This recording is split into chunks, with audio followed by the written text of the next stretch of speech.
లెంట్లోను 25వ రోజుకు నేను మీకు స్వాగతం తెలియజేస్తున్నాను. ఈరోజు మన పాఠం పేరు ఏంటంటే ఫర్గివ్ అదర్స్. ఇతరులను మనం క్షమించే వారముగా ఉండాలి అని ప్రభు మనకు తెలియజేస్తూ ఉన్నారు.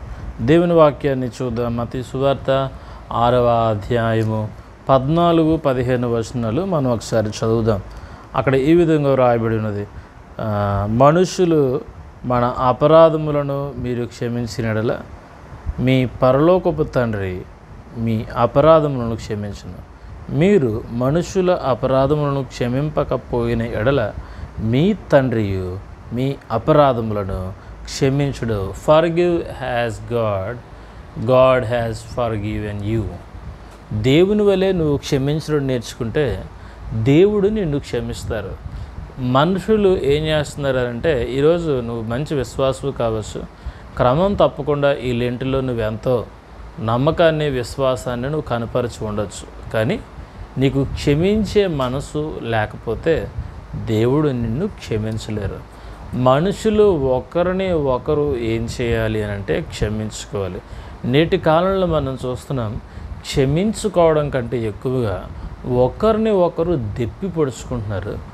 ఒకరి ఎడల ఉన్న తప్పులను మరొకరు ఎత్తి చూపించుకుంటున్నారు. కానీ దేవుడు ఆ విధంగా చెప్పట్లేదు. అలా చేయడానికి ప్రభు రక్తం చిందించలేదు. ఒకరినొకరు క్షమించుకోవాలని దేవుని వాక్యం సెలవిస్తుంది. మీరు నన్ను క్షమిస్తే ప్రభు మిమ్మల్ని క్షమిస్తారు. నేను మిమ్మల్ని క్షమించగలిగితే ప్రభు నన్ను క్షమిస్తారు. కాబట్టి ఈరోజు నీ అపరాధములు, నీ పాపములు క్షమించబడాలి అని ఆశపడినట్లయితే నువ్వు చేయవలసిన పని ఏమిటి అని అంటే, నువ్వు ఇతరులను క్షమించాలి. అదే ఈరోజు మన పాఠం పేరు ఫర్గివ్ అదర్స్.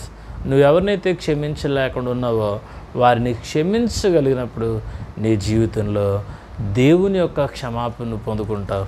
కాబట్టి మనం ఒకరినొకరు క్షమించుకొని దేవుని రాజ్య వ్యాప్తిలో ముందుకు కొనసాగుదాం.